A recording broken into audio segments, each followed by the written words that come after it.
Кылатышан кылып сізді мен біріншіден жаңы жұмысыңызмен құттықтаймын. Же көңіл айтайын ба білмеймін, скорее всего құттықтаймын да, ішіңізге келік. Бұл кредит действительно керек бұл ақша бізгечі.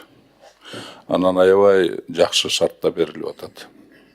Жарымы грант, жарымы 20 миллион грант, 20 миллион кредит, и то болғанда дағын льготный периодта 1%, ал эми қалғанында 1,5% бұл жақсы емеді, жақсы шарттар аябай. Негізінен біздің мау жерде аз коллегалар айтып кетіп отқан, ошол қаяққа жұмшалады, қандай жұмшалады, анан жиынтығы қандай болады, ошол вопростар мындай қиынап отқан ошол жақтары да. Анан мау 40 миллиондың 4 миллионы башқаруға, проекті башқаруға жұмшап отасыңар, тура? Ошол қайсы жағынан алынып атат, грант жағынан алынып атабы, же кредит жағынан алынып атабы? Мындайда процентный ставканы қарағанда біріншіден процентный қарап отқанда эмне үчүн? Разброс чоңда 3-6%, 10-12% деп. Анан бұл грантовый акча болуп атканда мындай расчеты менен алып келбейсиң. Анан так эле 1% расчет чыкканда ол процент өзү эле чыгат да. Ошол расчеттору барбы? Кана ошол расчеттор? Мондай деп туруп, жанагы кредитный грантовый эмесине ортого салып туруп, средний эме болгондо приблизительно доллары менен эмес чыгат. Практически средний алганда грантовый менен кредитныйды алып туруп, ортончо процентин алганда где-то 0,7% болуп калып атат. Ошол 0,7% эсепке алып туруп анан ошону менен точно эле процентный ставкасын чыгарып койсо болот да. Анан кийин ал 0,7% менен алып туруп, эмнеге силер эмеге 3-6% менен берип атасыңар? Минфин эмнеге берип атат Айыл банкка 3-6% менен? Эмне? Мамлекет бул жерде бизнес кылып атабы? Мамлекет эмне? Бизнесмен болуп калдыбы? Мамлекет деген өнүгүүдү ойлош керек деп биринчи кезекте. Анан экинчиси карабайсыңбы? 3-тө ала турган болсок, нижний 3% сунушталып атат, Айыл банк болсо нижнийди 10% кылып коюп атат. Айырмасы 7%. Неужели операционный расходтор ошончолук көп? Каны расчеттору? Что операционный эмеси расходтору 7% болот деп. Годовой. Жок да ошол. Жөн эле асмандан алып эле согуп атасыңар да. Анан здесь бул жерде явно эле процентке келгенде коррупционный схема көрүнүп калып атат да. Кто-то здесь заинтересован. Ошол проценттин ичинде отурушат да кое-кто. Кто-то отурушат ол жерде. Ошол процент расчетында көргөзбөйсүңөр, эч кандай эчтеке жок да. Бул бир жагы. Экинчи жагы, каяка багыттап атасыңар ошол кредиттерди? Бул логистикалык жана муздаткычтарды ошол ири ишке айыл чарбасындагы ири ишкерлерди колдоо боюнча. Анан карабайсыңар, эч кандай программа жок да. Жөн эле жалпы эле логистикага, аяка бияка деп. А ким определять? А ким аныктайт аны? Кайсы логистика, кайсы компанияга берилет? Кайсы эмелерге холодильниктер сатып алынат? Каяка жумшалат? Ким аны аныктайт? Эмненин негизинде аныктайт? Кайсы критерий менен аныктайт? Анан бул жерде өнүгүү кана? Жөн эле бизнес кылып атпайсыңарбы? Какой-то бир мына өзү деле айтты, бир 5-6 эле компания алат деп. Ошондой эле болот. Значит, аффилированный компаниялар алат. Жөн эле компанияларды эле отдельный бизнес деле развивать этип атасыңар да. Жеке бизнес деле бирөөнүн эле жеке бизнеси. А жалпы өнүгүү программа кана вообще? Бул деген 3,6 миллиард сом эле болгон. ошону эффективдүү иштетиш, ошол акча менен деле өнүгүүдү жасаса болот. Просто өкмөт-то как бизнесмен здесь работает, как коммерсант. И Айылбанк там как чистейший коммерческий банк работает. А ведь өкмөт деле ол биринчи кезекте өнүгүү менен алектениш керек. Анан Айылбанк бул мамлекеттик банк да. Бул өнүгүү банк да. Башында эле өнүгүү банк деп статусун өнүгүү банк деп ачылганда. Анан булар өнүгүү менен заниматься этпей эле бизнес кылып атпайбы? Акча кылып атпайбы бул жерде? Мына Аманхан Батырбек что айтат? Ал бизнесте исключительно фермерлердин чөнтөгүнөн алынып алат. 5 миллиард откуда этот доход? Исключительно ошолордон за счет эксплуатации фермеров. Өнүгүү жагыга көңүл бурулбай атат да. Анан өнүгүү болуш үчүн азыр мына модный сөз болгондо 2 жыл мурун мультиэффект деген аябай модный сөз болчу. Түшүнбөгөндө колдончу аны. Iki месту колдоно берчү да. Наконец-то отучили от этого дела. Азыр эми кластер деген мода.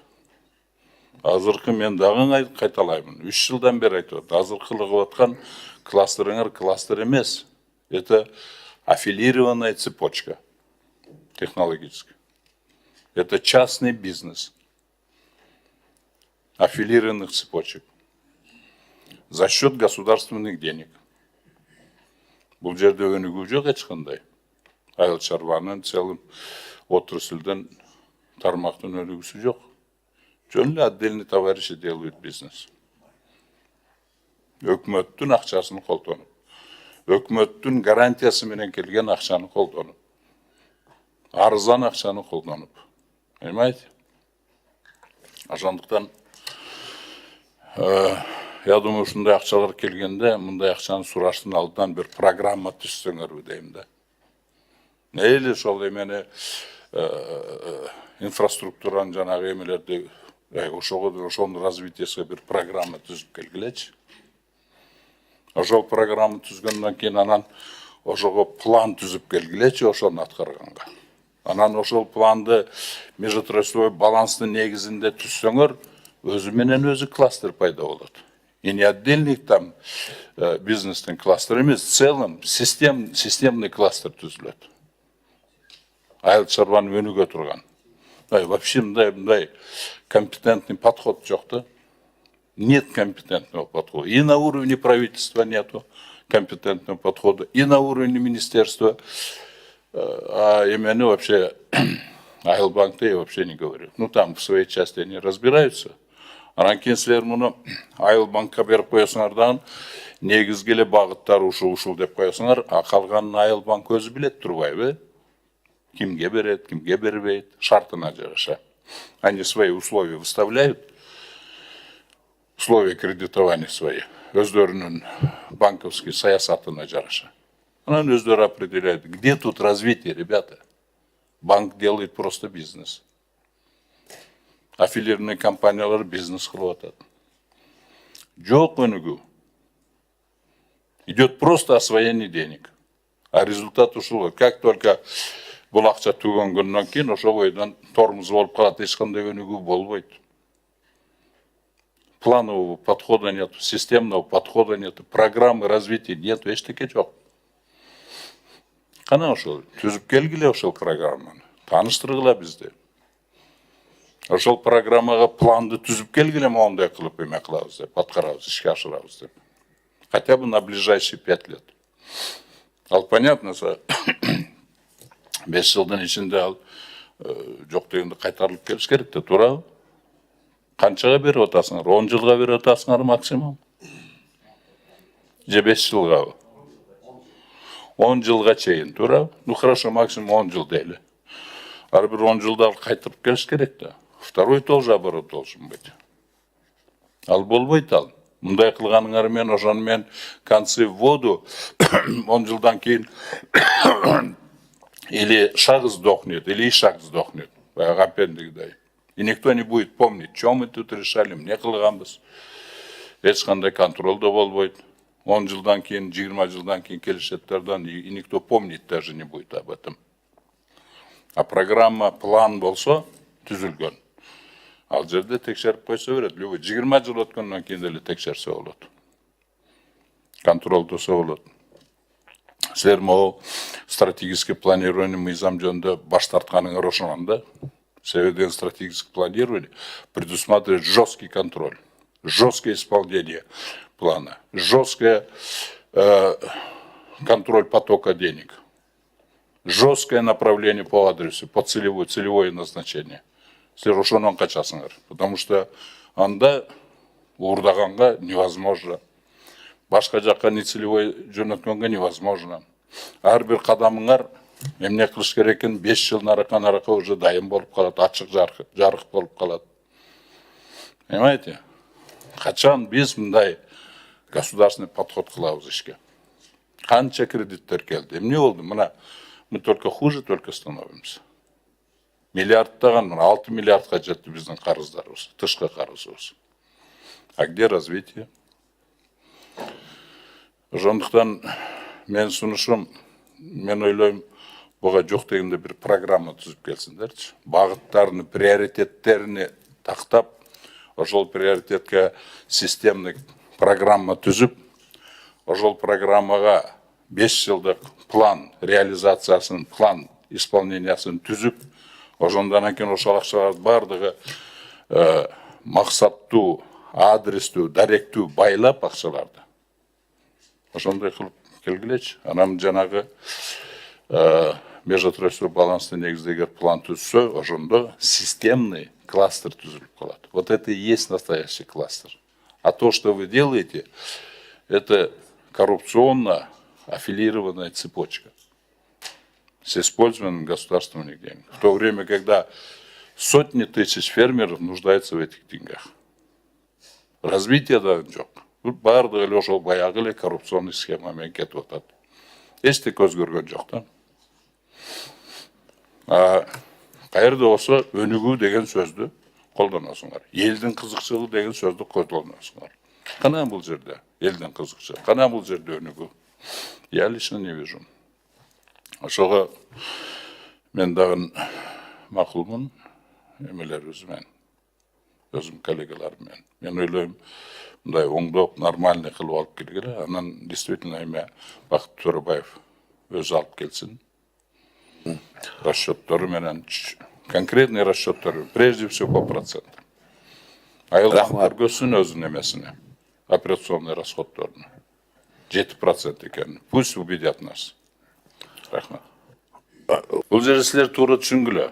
Бул акча керек бизге. Биз деле айтып атабыз, керек, абдан жакшы, шарты да жакшы деп. Силер, допустим, бул айыл банк аркылуу бергениңерге деле жакшы, туура, мындай, туура деп эсептейм. Себебден ал определенный инфраструктура болуш керек. Через эту инфраструктуру выдают банковскую. Ал туура эле. Сөз башка жакта болуп атат. Государственный подходто болуп атат. Понимаете? Анан мен бул жерде да мына айыл банктын эмеси айтып атат, жана 5 миллиард акчаны биз айыл чарба эмелерден, фермерлерден тапкан жокпуз. Финансовый рынокто табып атабыз деп атпайбы? Жок, финансовый рынок, операционный. Казналык операциялардан таап атабыз. Финансовый рынокто эме, мындайча айтканда спекулятивный рынокто да, производстводо жок. То есть основной акчалары булар финансовый рынокто крутится. Ошондуктан булар жөн эле как финансовая компания зарабатывает деньги, используя государственные деньги. И используя эмелердин, элдин акчасын. Понимаете, булар как институт развития не работают. Булар основной акчасын финансовый рынокто айландырып атат. Өздөрүгө акча кылып атат. Понимаете? Ошондуктан өздөрү айтып атат. Эмеден биз пайда таппайбыз деп. Вот, ошондуктан мен силерге айтып атканым, понимаете, меня убивает примитивность подхода. Аевай примитивный, да, вот на таком примитивном уровне, что аж стыдно, как говорится. Баягы кинода айткандай аж в туалет хочется. Эмеде, да, вот примитивный подход. Межведомственную комиссию создали. Ошол комиссияны түздүк, эми ошол межведомственный комиссия отура алып, бизде баткандай айткандай маслихат кылып туруп, анан кийин кимге беришини чечебиз. Это что за подход? Это даже не колхозный уровень. Понимаете, это настолько примитивно. Мен силерге ошого айтып атам. Давайте приоритетин определять эткиле. Кайсы приоритетке жумшасак небольшой акчаны, кандай эң эффективдүү болот. Ошол приоритеттеме кылганда Көбөйүп кетме болду го. программаны түзгүлө. Иә. Программаны түзгөндөн кийин программага межотраслевой баланстын негизинде планды түзгүлө. Анан кийин акчаны жумшагыла деп атат. Султанбай Абдрашидович, артқа кайтарбайлы эми, кечке Артқа кайтарыш керек. Мен ойлойм, артқа кайтарыш керек. Через неделю мы должны это масле барыр артқа кетчүдөй болуп